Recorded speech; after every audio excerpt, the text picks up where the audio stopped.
It was a smooth opening at some polling stations on Wednesday, with the majority of those visited by the NBC opening on time.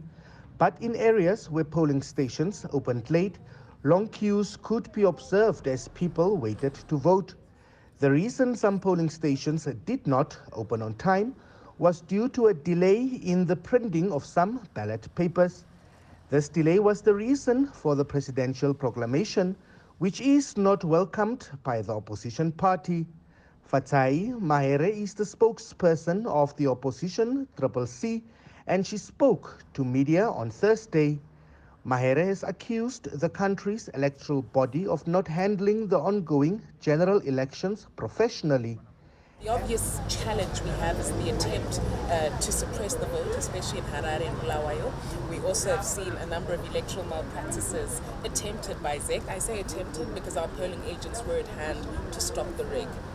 We are doing extremely well despite the odds. I think any objective observer of this election can see that the playing field is not free, is not fair, and the credibility and verifiability of the election have been called into serious question. I mean, you can't have a situation where voting only starts at 11 p.m. and people have to vote late into the night. You can't have a situation where the logos of respective political parties are switched around in error. You can't have a situation where ballot papers don't come in good time to the polling station. You can't have a situation, as we have here in Mount Pleasant, where the 11s have been signed by the polling agents, but they're refusing to release them, saying that no, we've got extra polling postal votes that we want to make corrections with.